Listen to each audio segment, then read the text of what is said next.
Yeah, thank you, Janbo, for a very wonderful and kind introduction. And yeah, thanks for having me here.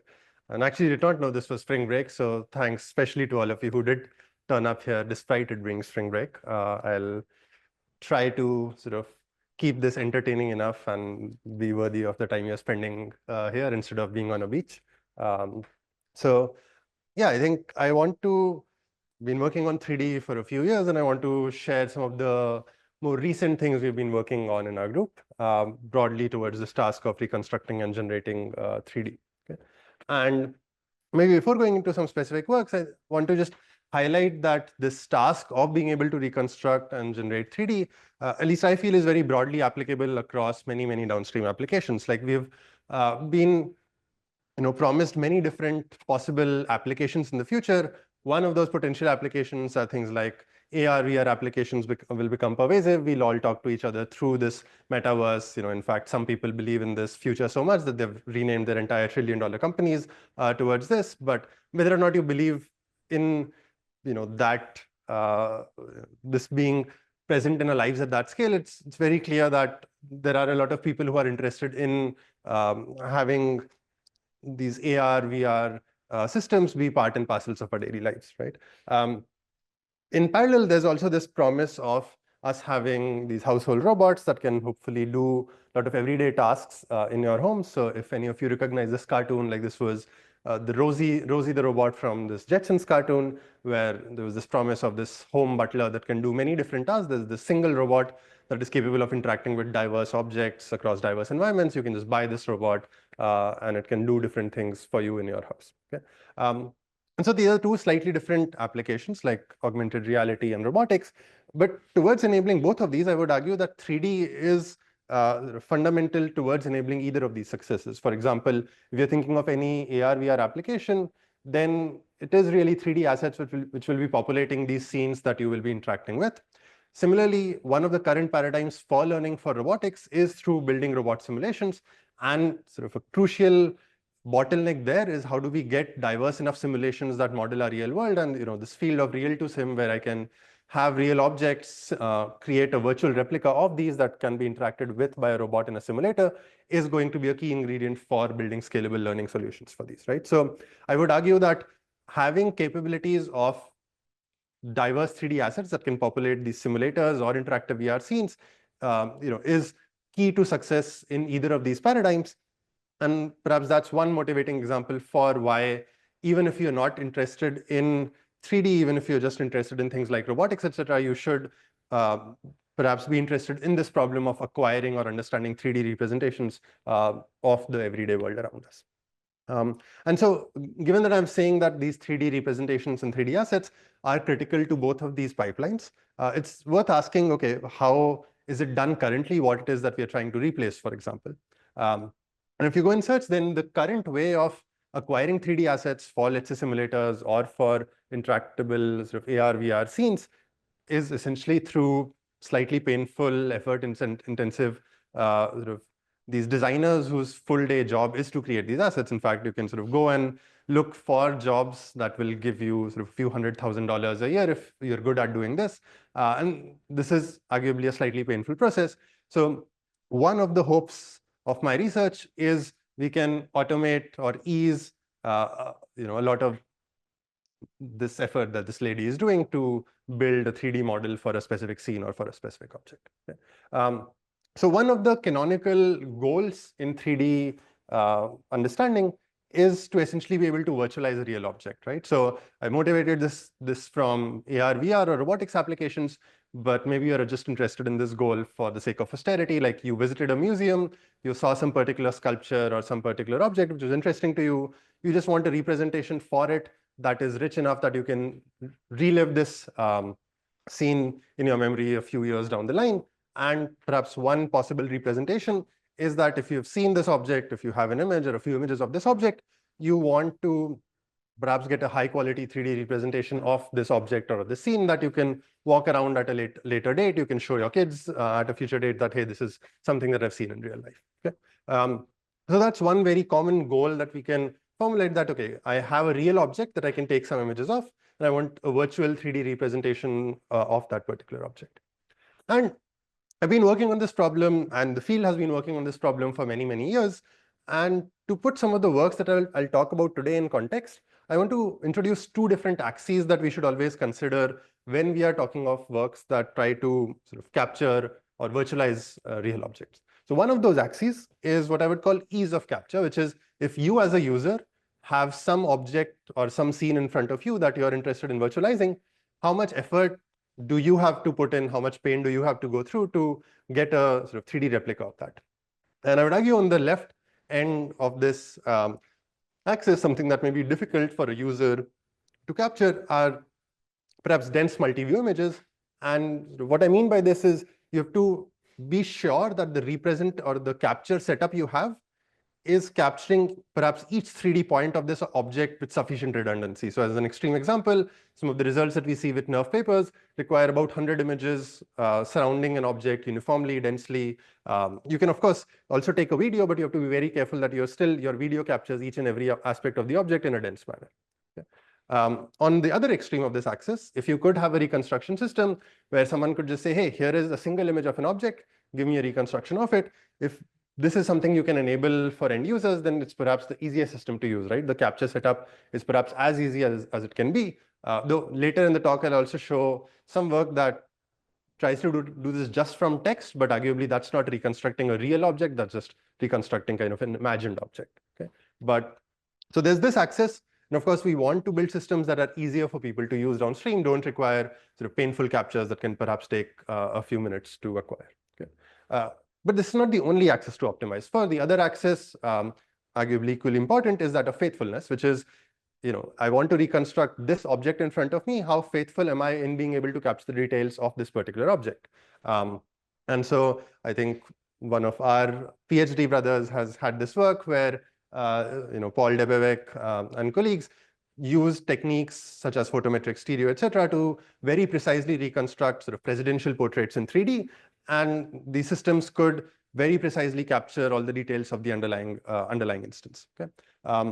But on the other end, you may have some systems, let's say again, typical in single view settings, where given an image, you sort of hallucinate a lot of the unseen aspects of the object. Perhaps you're not even faithful to all of the details that are visible, and you arguably don't reconstruct that object, you reconstruct an object that is somewhat like the object that you're observing. Okay. So you may want, depending on your applications, you may want to be very faithful as well, and depending on your application, you may want to have this trade-off on the ease of capture. So I would argue that any 3D reconstruction work that you see, you should try to at least think about it in context of both of these axes, which is, how difficult is the capture setup, and how faithfully is it able to capture the details or the specificities of the object that it's trying to reconstruct. And I would argue that a lot of the progress or a lot of the work that we have done in the vision community in terms of reconstructing from images more or less lies at these two different extremes. So we have work like NERF, improved versions of NERF like IDR, News, and sort of more recently Gaussian splatting, which typically require many, many images, but can give you pretty detailed, precise representations of the objects that we're seeing.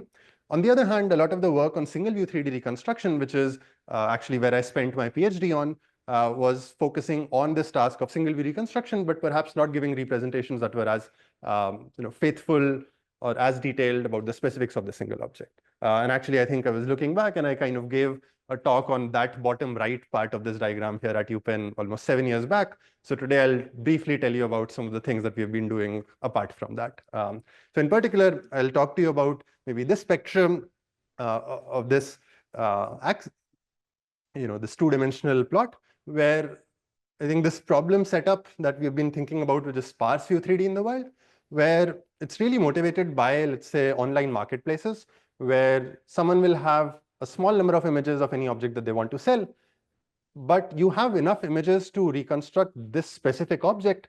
And so the work that I'll be talking about in the first half of the talk will tackle this paradigm or this setup of, given a small number of images that are arguably still easy to capture. These are typically what a person selling their product in an online marketplace already captures. We want a way of getting high quality detailed 3D reconstructions. Perhaps they'll not be as high quality as what you could get if you had hundreds of images of these objects, but should represent the specifics of the object or the scene much more accurately than, let's say, what a single view reconstruction method could answer. Okay. And so I think in our group, we started thinking about this problem maybe sort of 4-ish years back from now, where one of my PhD students at the time, Jason, who has since moved on to Google, came to me and was like, hey, I want to reconstruct Craigslist objects. And I was like, okay, that sounds like an interesting problem to look at. Let's, try to at least set up a baseline and before developing our own method. And the typical recipe at the time, and actually even so today, for obtaining 3D from images was as follows, right? That you have a few images that you capture, you give it to your favorite structure from motion system, which typically is some variant of Colmap. This gives you your camera matrices. And then you say, okay, I have my cameras, let me optimize my favorite 3D representation. This could be a nerf, this could be news, this could be Gaussian splatting, etc. Using differentiable rendering, plus maybe I'll also optimize my cameras, and then I'll have a 3D representation, right? So when Jason posited this problem statement, I was like, okay, let's at least get a sense of how nerf does on this, or how these other methods do on this. Let's first set up a nerf baseline. To do that, okay, we'll need camera poses, just run SFM, get poses, things with this. And then sort of Jason comes back a couple of days later, pretty disappointed. He's like, I couldn't even get to the stage where I could train nerf. Just Colmap keeps crashing on these Craigslist images. I just can't even get that to work. And so this, to me, broke an assumption that I had that this camera estimation is more or less a solved problem, which is what I used to think around 2021, that if I have a few images, it's pretty easy to infer cameras, but turns out it's not. In fact, a lot of that belief was predicated on success of structure from motion and Colmap systems in setups like these, where I have many images of the object or scene and sufficient images such that I can identify enough views with lots of overlapping correspondences. And given, let's say, 200 images of this particular car, Colmap and structure from motion methods could give you very, very precise camera estimates. But if you go to a sparse-view setting, like you still have the same coverage, like you still have 10 views that are from all around the car, but they're much more sparsely sampled. In setups like these, the Colmap systems of the time just couldn't quite work. And this is Colmap systems augmented with learning-based features, learning-based matches, et cetera, et cetera. And so with a small number of input images, it turns out that the classical Colmap approaches, even with learned features, et cetera, are not quite robust. Okay. And so we thought, okay, this seems like an interesting problem. Let's learn sparse-view prediction.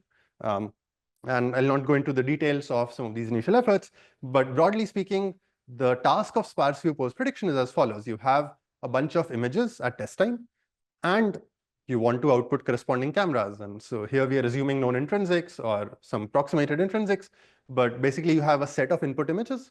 For each of these input images, you want to output your cameras. So you output this you have some network that takes a bunch of images, gives you a bunch of corresponding camera matrices or a camera extrinsics as output. And we had a couple of papers along these lines, sort of relpos plus. At the same time, some other groups also realized that this is an interesting problem. So I think this was work from U Toronto. There was some other work from Meta, which were also tackling basically this task of, given a set of images, trying to infer the underlying cameras. And across all these works, it was actually pretty impressive to see that almost at the same time, a lot of different groups got excited about this particular problem and had actually pretty different ideas of how to approach this problem. So for instance, this work from Toronto was using some regression-based network and then doing some kind of refinement. Our work was focused on energy-based distribution modeling of the camera matrices. The pose diffusion, as the name suggests, was using a denoising diffusion-based modeling. And so all of these different works had some interesting innovations in how to model the uncertainty of this task, how to make all the images talk to each other, et cetera, et cetera. But one thing that was common across all these works was the way they were parametrizing camera prediction was through global intrinsics. And it's not surprising. Like if you open Hartley and Zisserman and read through how camera models, how cameras should be parametrized, you would come away understanding that, okay, a camera is a matrix. Camera extrinsic is a matrix which has these rotation and translation and sort of 0, 1 row at the bottom. And if you want to predict cameras, you should just be predicting this matrix. But one thing that we observed was that the architectures, like if we frame camera prediction as this global extrinsic prediction task, then perhaps that's not a representation that's good for neural network-based or learning-based prediction. In particular, if we think of structure from motion, the way cameras are estimated are through some local correspondences. If we think of our current state-of-the-art vision models, They are like VITs, etc.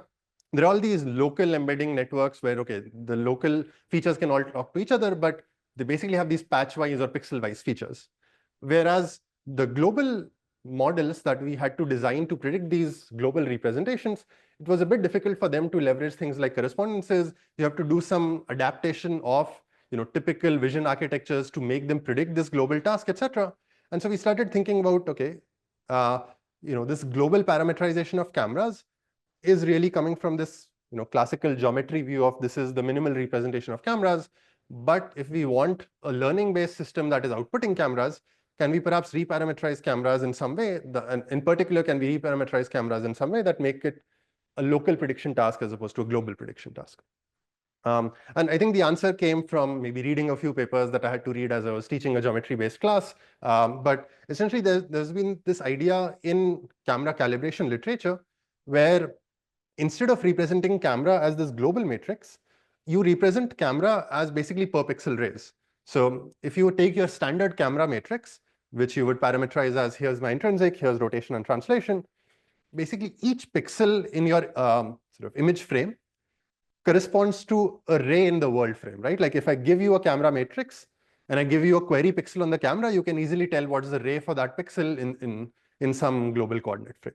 Okay, so given camera extrinsics and intrinsics, you can for each pixel get a corresponding ray. Okay, and this was a representation. So basically, this camera ray map representation essentially says for each pixel in an image or each patch in an image, I have a corresponding ray in some global frame. And again, I want to sort of pay tribute to a lot of work in calibration, which used a similar representation. They only use this representation to kind of parameterize camera intrinsics. And I think in our work, the insight was that, hey, we should just use this representation to also talk about camera extrinsics. But essentially, instead of thinking of cameras as these matrices, you can think of cameras as these maps where each pixel has a corresponding ray associated with it in some global coordinate frame. And you can kind of pretty easily show that if you have this representation, if your neural network has predicted this representation, you can infer the corresponding camera. If you know that this is a pinhole camera, you can easily just solve some very simple least squares problem and recover the optimal camera given your predicted rays. And perhaps as an implementation detail, if you want to represent rays, especially in a neural network sort of setting, it's better to represent them with this plucker representation as opposed to points and directions, because if I think of a ray as a point and a direction, the point on the ray doesn't really matter. I could have a different point and the same different point along the ray, it implies the same ray. And so this plucker representation has this moment parameterization, which is invariant to the point that you choose.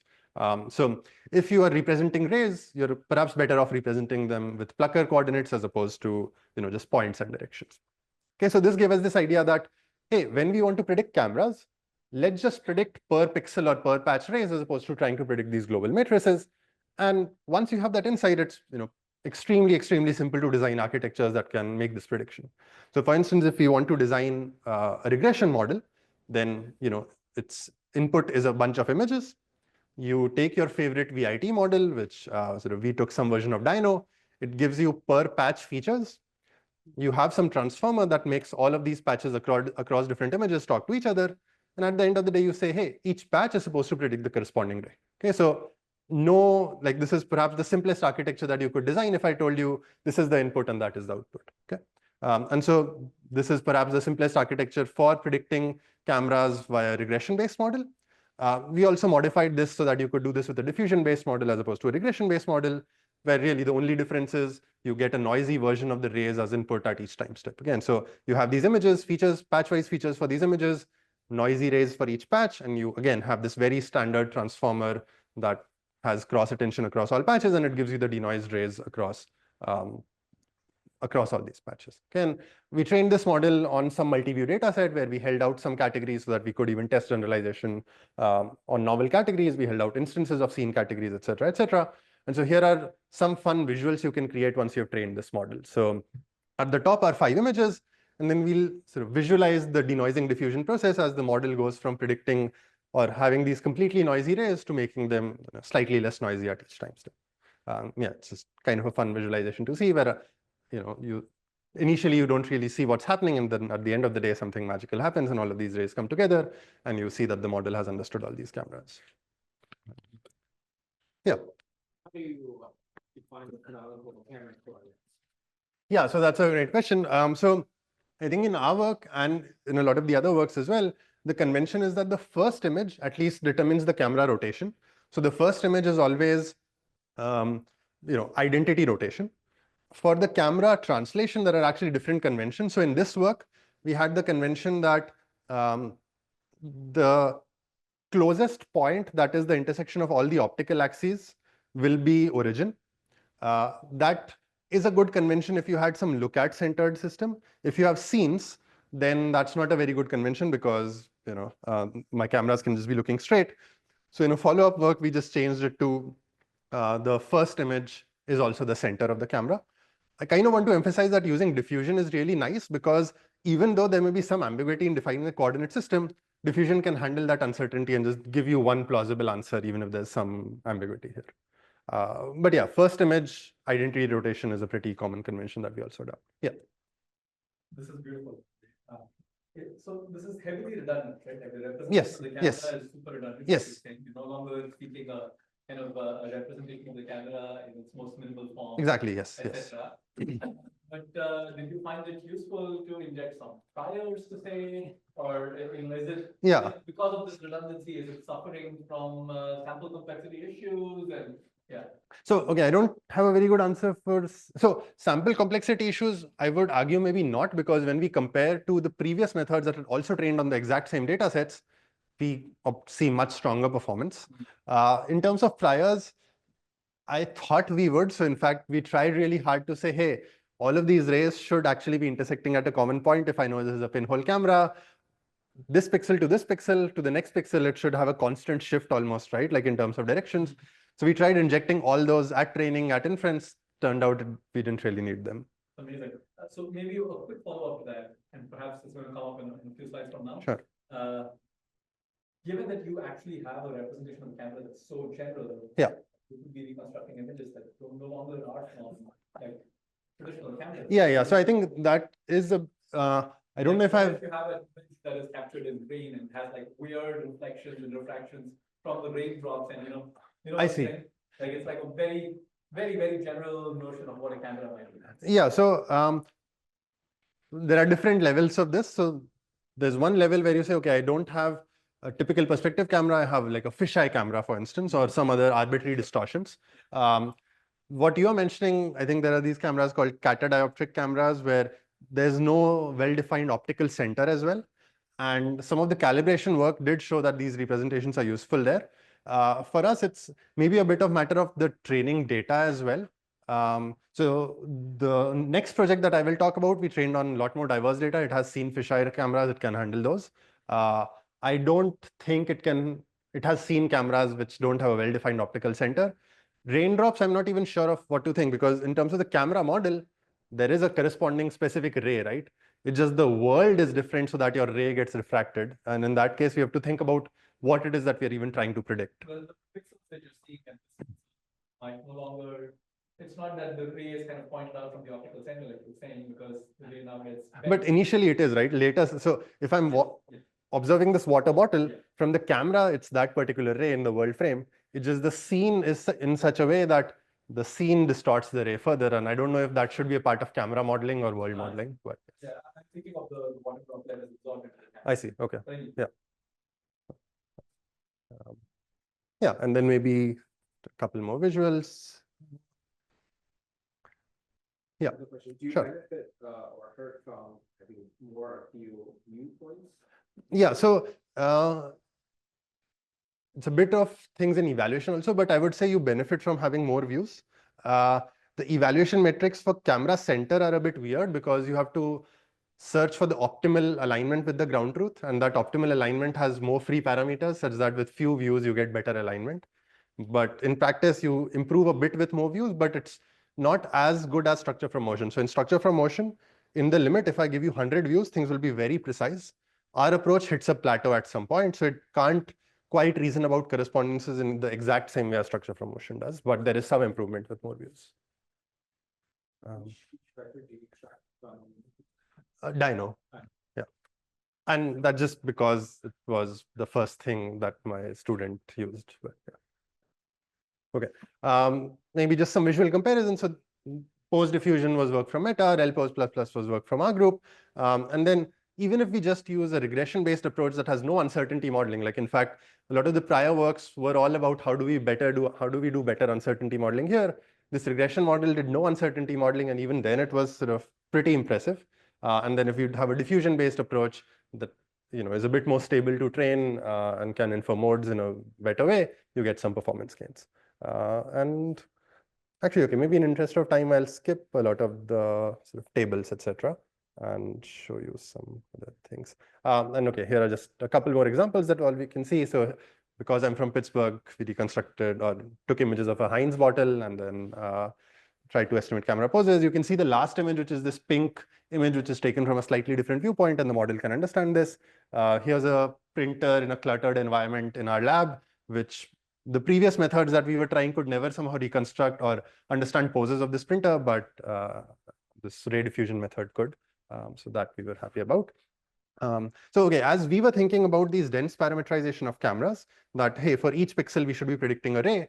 I think concurrently there was also very impressive work from sort of naval labs in Europe, where they had this idea that okay, to reconstruct cameras and scene geometry, let's predict basically per pixel points as opposed to rays. So I think sort of one way that they were interpreting this is that this is sort of a point version of cameras as rays, where instead of inferring rays, you infer points for each pixel. And that was a very impressive piece of work. It could let you infer the geometry and the cameras from just a bunch of images. And so we were very inspired by this particular work, and then tried to sort of follow up and try to combine essentially the best of both of these worlds of what we learned from the ray diffusion approach and what we learned from the Duster approach. So I think at least my main takeaways from Duster was that one, this idea of dense representation is pretty powerful.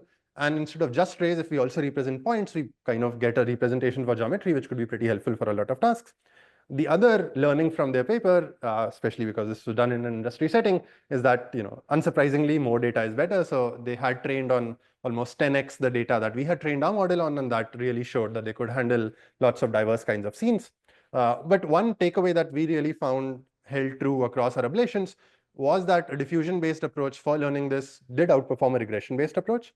And second, like Duster was a very pairwise model. It could only take a pair of images, reason about them, and then it had to do some post hoc optimization reminiscent of bundle adjustment to get cameras for all images or do set-wise reasoning. Whereas our model, you could just give it n images and it would give you cameras for those n images. And so it was perhaps a bit more straightforward to use. You could just give it a set of images and it would pretty efficiently give you outputs for all of those. And so in an upcoming CVPR paper, we tried to take lessons from both of these papers, combine them, as you can imagine, and sort of have a diffusion-based approach that has a multi-view architecture, but it does point map inference and is sort of trained on much larger scale data. And we're sort of calling this DiffusionSfM because it does the structure from motion task through a diffusion-based approach. I think my student was applying for grad school, so he already has a version of this on his website, but sort of the official camera-ready one might be out in a few days. Yeah. Yeah. So I'll get to those slides in a bit. So at a high level, what we do is basically, again, we learn this multi-view model that takes a set of images as input, predicts, uses a diffusion model to predict sort of cameras and scene geometry as output. Okay. So what we are predicting is actually for each pixel, we are now not predicting rays, but predicting the endpoints of the rays. So we are predicting where did this ray start, which is basically camera center. Where did this ray end, which is basically the 3D point in the scene.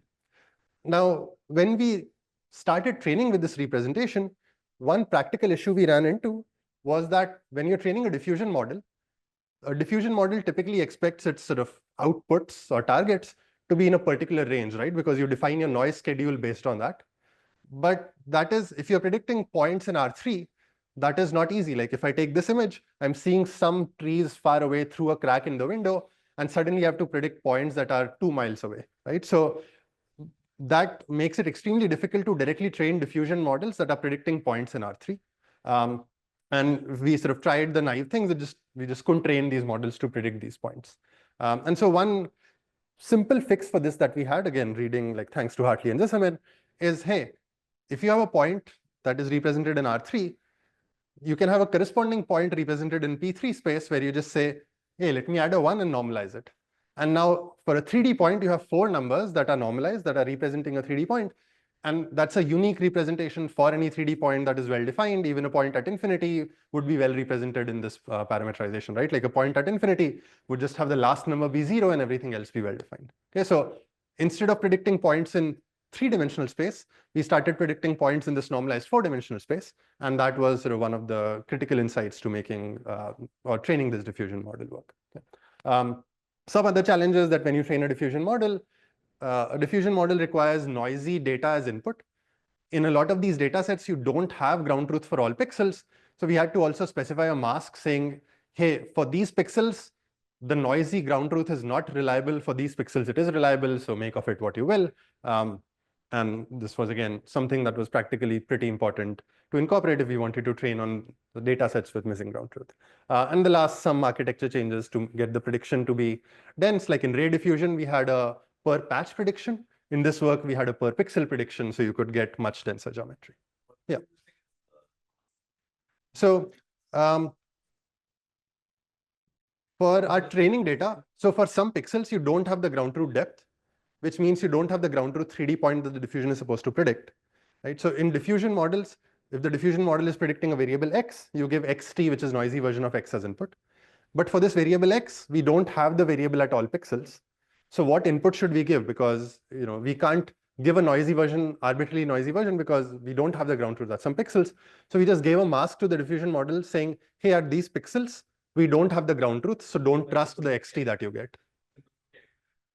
Yeah, it's a don't care mask. Typically, you have don't care masses just for the loss. Here you have don't care mass in the input also. At inference, we give it always care mask, so just care about everything. But at training, we give it a don't care mask at some pixels. Yeah. And then, okay, some tricks to make the prediction per pixel inspired by Duster. And sure, yeah.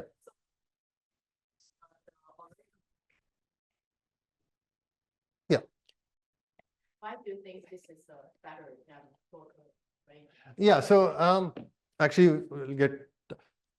Turns out that explicitly representing the camera center gives you much better performance in the camera center. I mean, not that surprising in hindsight, but one of the metrics, so when we are predicting cameras, we evaluate both rotation and translation. And it turns out if you're explicitly predicting cameras, you do get more precise cameras, like compared to Duster, compared to even ray diffusion, or at least slightly more precise cameras. But even Plucker may be fine, right? I think so. We definitely wanted to represent the endpoint, right? Because we wanted geometry. And so we didn't exactly ablate this. One could have predicted just the endpoint and direction. But that seemed as if both would somehow depend on your guess of the camera center, and camera center seemed like a more independent variable to predict.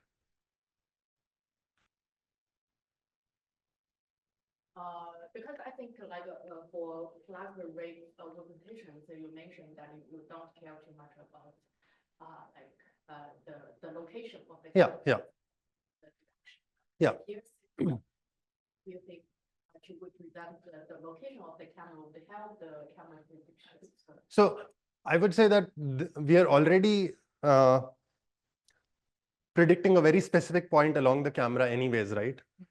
So now we are already saying, hey, we do care about locations of specific points along the ray. And maybe then here's the other specific point whose location we also care about.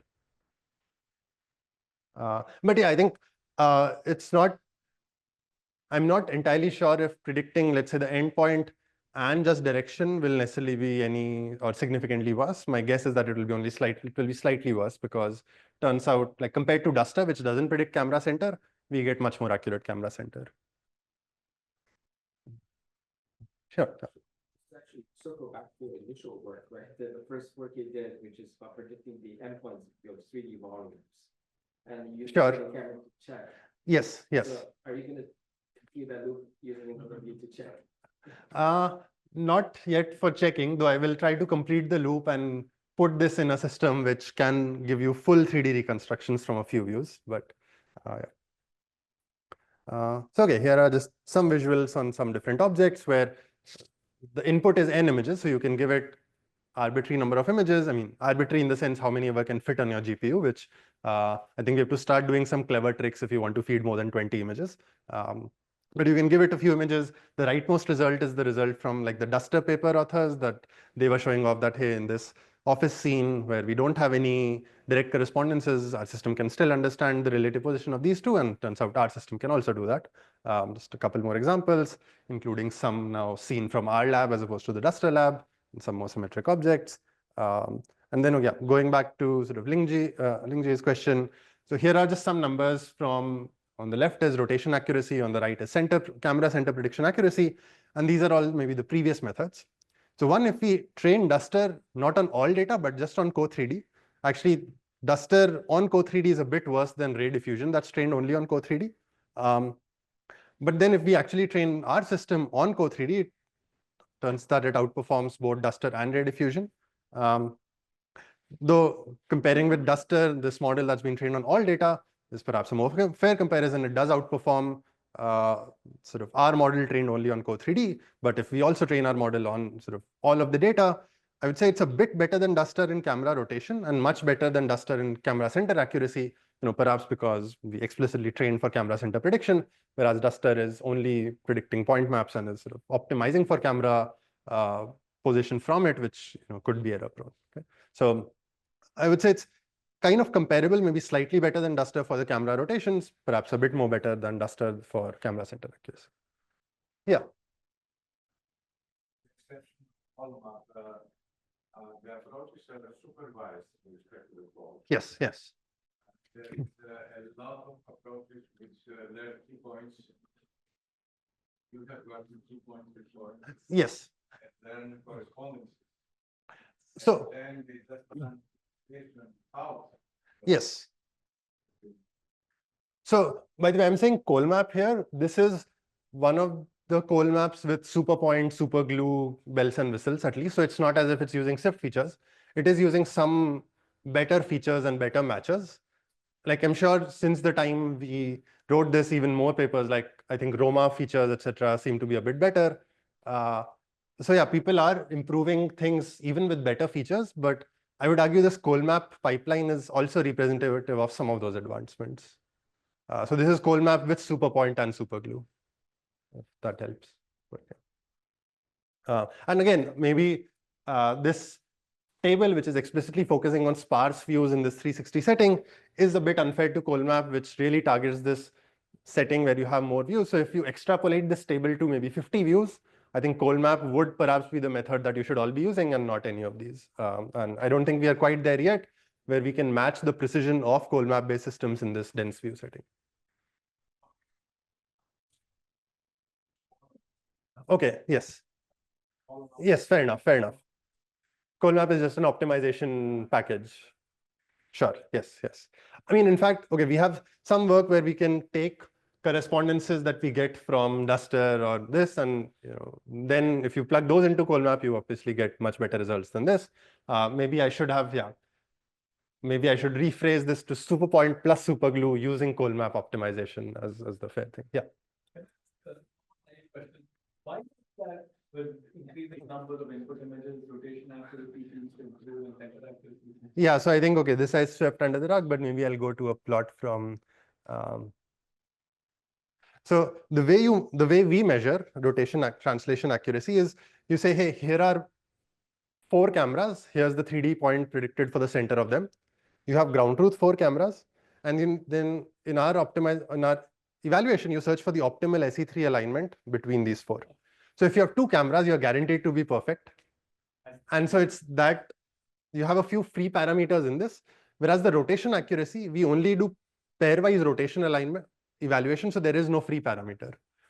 So this way of evaluating camera center has some free parameters, and if you have fewer cameras, those free parameters give you more benefits. But yeah, I think that's also something that's not very obvious. Like a lot of reviewers also have the same exact question, so we need to do a better job when presenting these. But okay, so yeah, sure. No, go for it. No. I think for the camera parameter prediction, because you have like RT is a kind of like you said it's a more global information. Yeah. If you like more local, you not quite sure like if this information is enough. Yes. If there is any work or if you thought about like combining this global and the local information together, because if you only look at the per pixel information, you get true local information. Sure. You don't have any global constraint or something like that. But actually, what you want to calculate is just the rotation and translation. Sure. So, okay, I don't know if any of these will exactly answer your question, but the architecture that we have can do some global reasoning, right? Because it's a transformer that makes all patches or all pixels talk to each other. So you would hope that things do become somewhat consistent that way. The second thing is when we, given these local predictions, when we compute the camera, we do ransack, and that helps us slightly over not doing ransack. And that is perhaps one mechanism of saying, hey, even if some local prediction is off, I don't get affected by it too much because I'm doing ransack to recover my camera.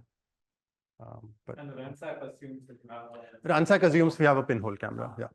So it's like once you've predicted this, you say, hey, this is my camera model. Infer me the best parameters of this camera model, right? And for all these data sets, we know it was a pinhole camera, so that's what you specify. Okay, so I spent a bit of time talking about camera prediction, right? But the problem that I started with, or problem that Jason started with, was, hey, I have a few images. I want a good 3D model of them. And it turns out getting cameras was hard. So we spent a bit of time understanding or developing systems that can infer cameras. But was this the only missing piece? Like now, given a bunch of images, perhaps I have these systems like Ray Diffusion, Duster, which can give me reasonable cameras. Is that enough? Can I just go back and look at my favorite 3D representation and optimize that? Given these cameras, perhaps also optimizing the cameras with gradient descent slightly. And given just a small number of images, if I just do that, so this is result, I think, training sort of Gaussian splatting with a small number of images, you don't get good results. You get this eagle, which doesn't really look like a very nice eagle. And so there are still issues in the sense that you have unobserved aspects, you have maybe some 3D points which are only directly observed from one viewpoint. That's not really sufficient cues for this multi-view based reconstruction method. There are often also some pose outliers, like even if you're using Duster, yes, 90% of the time its cameras are good, but perhaps 1 out of these 8 cameras are not good. And you also have to account for these things where there can be large errors in your cameras, some aspects which are unobserved. And so one other missing piece that, again, we've been looking at for a bit is trying to incorporate generative priors in guiding 3D inference. So as an example, if I have just 2 views, and I want a 3D representation, then instead of only optimizing a 3D representation with 2 views, one common idea, and I think this was something we first did in sort of sparse view setting in 2023, then 0, 1, 2, 3 did this for single view setting as well, is if you have some set of views and you want to optimize a 3D representation, the first step is learn a generative model that can give you a distribution over novel views. That, hey, I have this purple query view. What can the teddy bear look like from these purple views if I have some views that I've observed? And you have a diffusion model that gives you samples from this. And even if those samples are not perfect, that's okay. The crucial step is you have this probability function or this distribution that you have learned. And then you say, okay, I will optimize a 3D representation or a nerve, for instance, for this particular object, such that on expectation, the renderings of the nerve are likely under the probability model that I've learned. So you're saying I will randomly sample a lot of purple views, render my nerve, and ask my diffusion model, hey, do you like this generated purple view or not? And train my model with that. So essentially going back to sort of what Janbo was saying, instead of having a real view as supervision, you have this fake view as supervision through your diffusion model. And this is what I may be terming neural mode seeking, which is you're optimizing this neural 3D representation through mode seeking in this diffusion model based probability distribution that you have inferred. Okay. And initially we showed this could work if you had perfect poses. So these were results from a couple of years back where I have perfect camera poses for all of these images. And given 2 views, we showed that you could infer 3D across a few categories. And then we sort of plugged these priors into this work using maybe these approximate cameras as opposed to perfect cameras. And once you plug in these generative models, things improve a lot. Maybe as a bit of a systems aspect, things were not quite perfect. There were some cameras we were observing which still had relatively large errors. So we had to dig down and figure out some ways of identifying outliers. I'll maybe refer you to the paper to figure out how do we remove and fix outliers. But once you do that, you get much higher quality 3D results. And I think the cameras here align extremely well with the ground truth cameras that we have for this particular data set.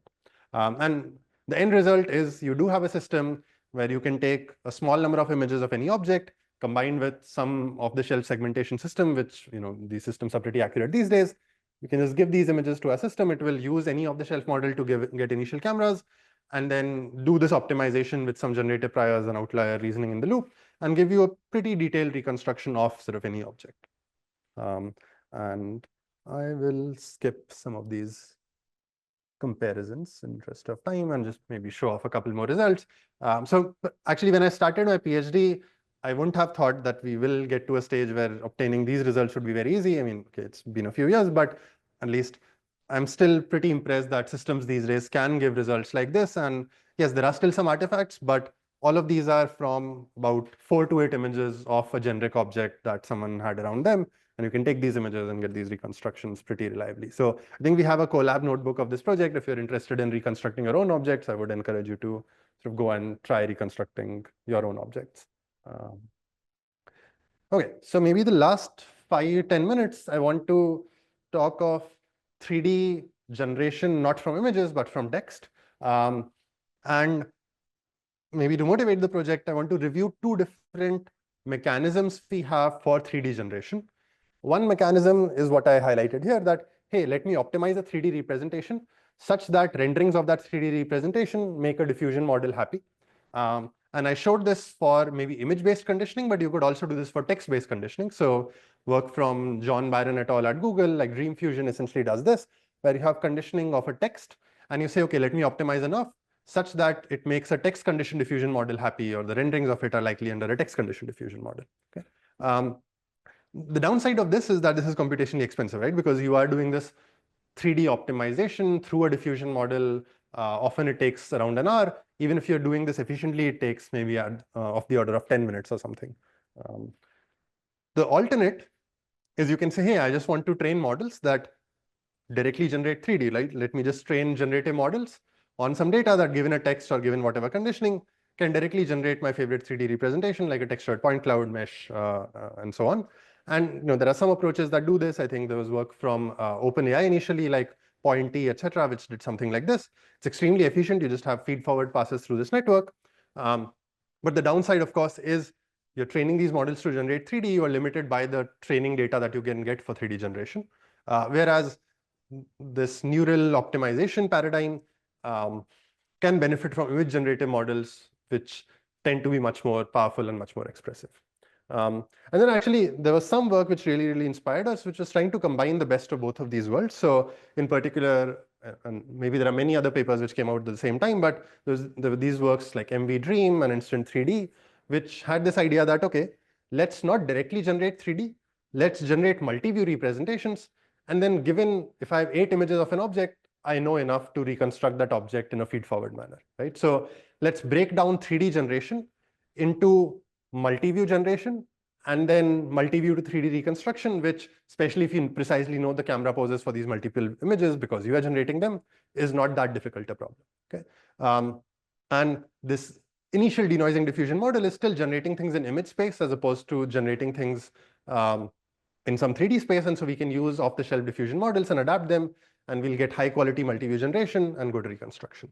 And so we were very inspired by these, and we were still looking at what these methods can do. And it turns out, these methods are relatively fast, but not as fast as, let's say, image generation. So a typical model, like if you take Instant 3D, would take sort of 10 seconds to go from a text description to sort of a 3D generated model. And it turns out all of those 10 seconds are really spent in the first part of this pipeline. Like the reconstruction takes sort of 0.2 seconds, or actually even lesser in some scenarios, but it's really generating these multi-view images through a diffusion model that is expensive. And the reason, as you can imagine, is a diffusion model does iterative denoising in many steps, that it takes typically 100 steps to go from pure noise to some multi-view images. And we were thinking of, can we make it even faster? And at sort of the same time, there was this nice work from Adobe and MIT, which sort of showed how we can make inference and diffusion faster. And I'll perhaps not interpret the entire training diagram, but the high level idea is if you have a diffusion model, like this teacher diffusion model, which takes 100 steps to generate an image, you can train a student diffusion model, which can, let's say, generate an image in just 4 steps, where you have some training mechanism where you say, hey, here is my student generated image. And you say the gradient on this image is how the teacher would have changed this image compared to how the student would have changed that image. And this is a pretty general idea that is valid for all diffusion models. And they showed it for image diffusion models. And we were like, okay, we have these multi-view diffusion models which go from text to multi-view images. Let's just apply this idea to that setting and see what comes out. So we want to learn this few-step or student multi-view diffusion model that, given a text, can generate multiple images of some object.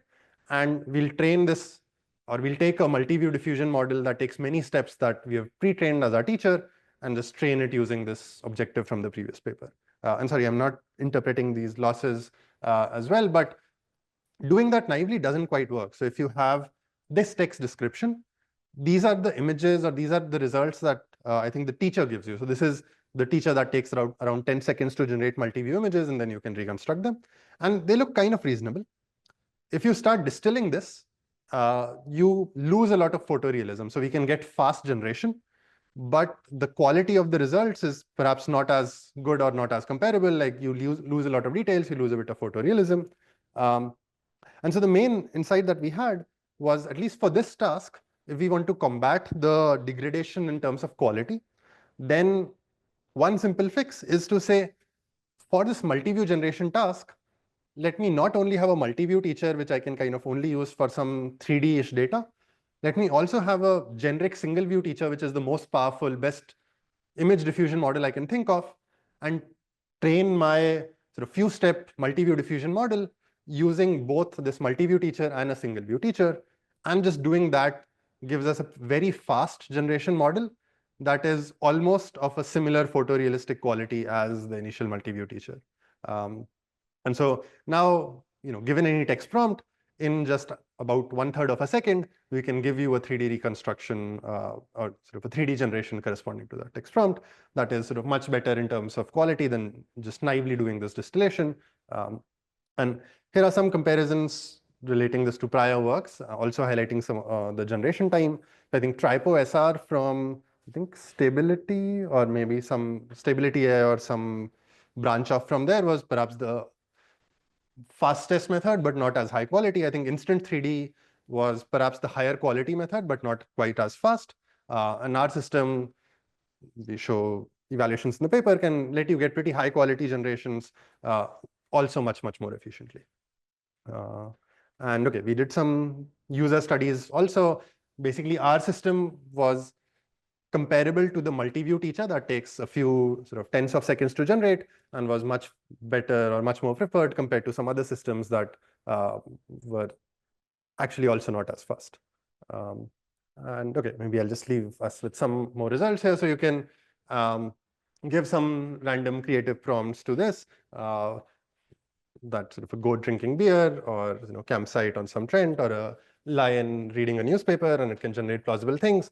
The things are not quite perfect. When I show my wife these things, she argues that the lion is not really reading a newspaper. It's just like, it's because it's not holding it. It's just like present in front of it as a TV screen, which is not quite correct. But okay, those maybe nitpicks aside, it's still pretty impressive that it can generate these compositional things, and look, it can do this very, very fast. And yeah, I think with that, I'd like to thank all my collaborators and students who did all of the hard work here, and some very, very generous sponsors who made all of this possible. And happy to take any more questions in the next few minutes.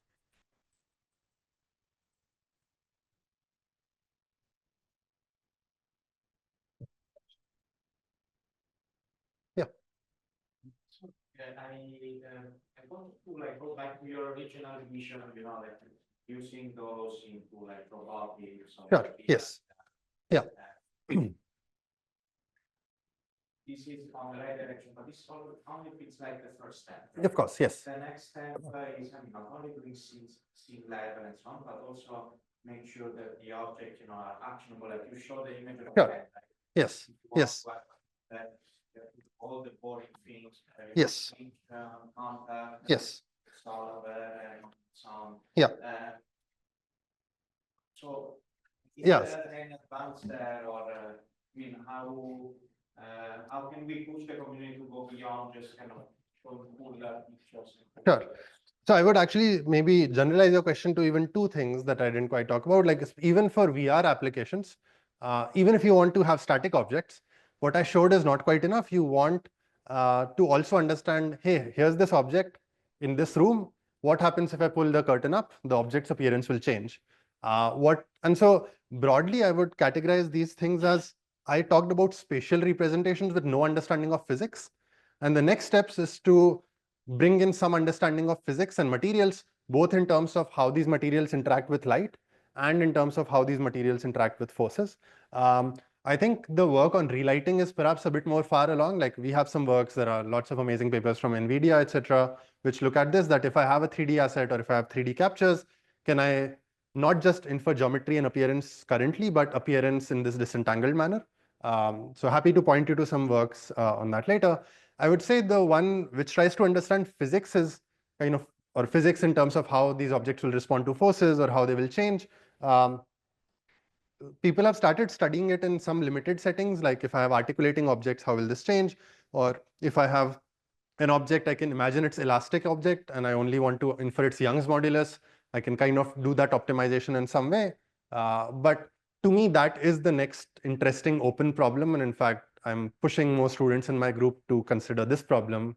And I would say currently my group, 50% of them work on 3D, and then 1/4 work on sort of physics related things, and that might change to 50% on physics in the next K years, but we'll see.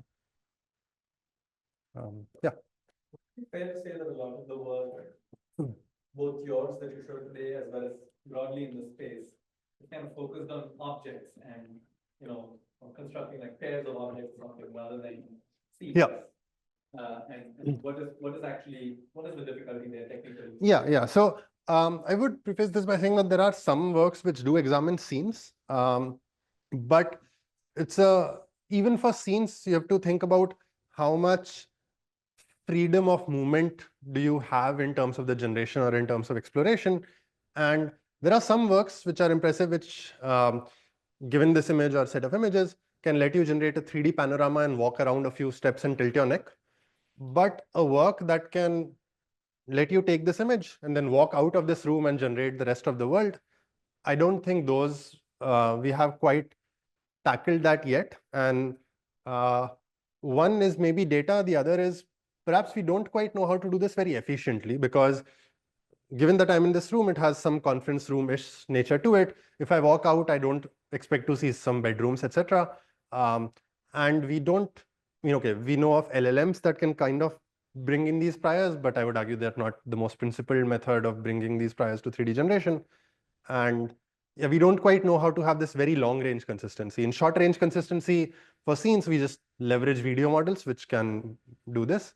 But I don't think we know how to enforce these long range connectivity and priors while doing efficient generation. Yeah, so I would say scenes are basically the next frontier. For objects, we've done a lot of interesting things. For objects, I would say the next frontier is this physics of light and physics of how they behave under forces. But in terms of generation and reconstruction, maybe scenes are the next interesting frontier that we should be looking at.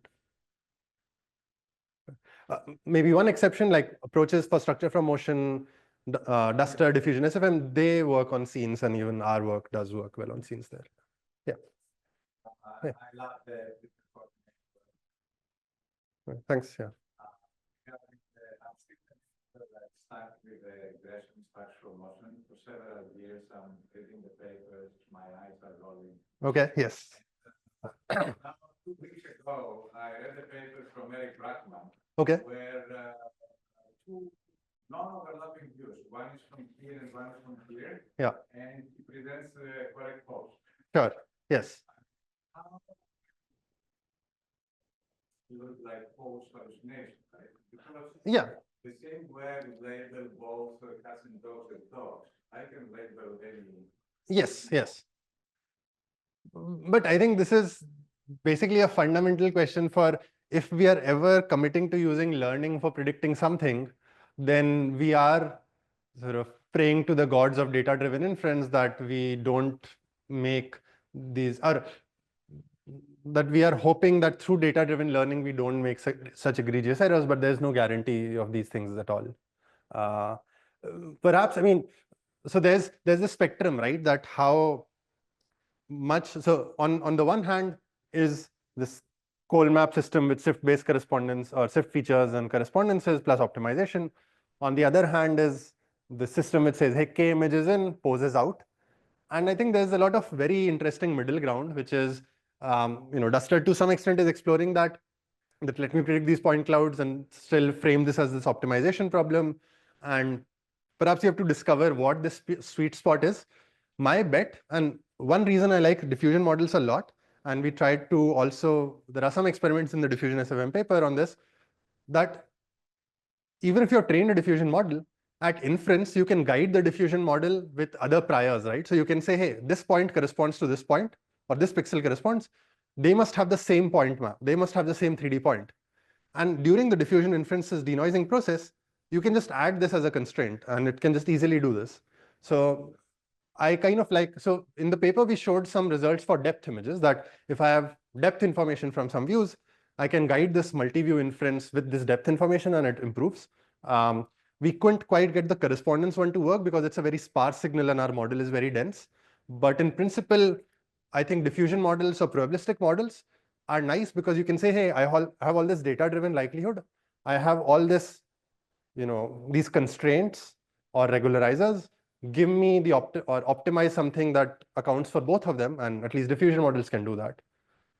So maybe diffusion models, if we can give you mechanisms for this guidance, will perhaps make you happier than the Eric Brackman paper, but yes. I could repeat the question. If you could comment on the robustness of this approach, like does it really work on Craigslist, or like still requires academic data set? No. So sorry.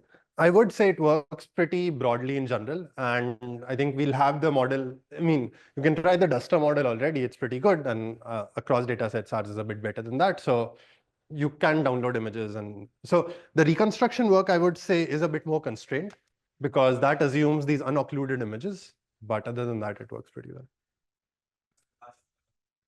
Sure. If I steal the background, let's say it's the same object, I want to do something like a foundation pose where okay. Have reference use sure. Object, and the object background is different. Do you think that the pure object structural motion without like an extended field of view would still work?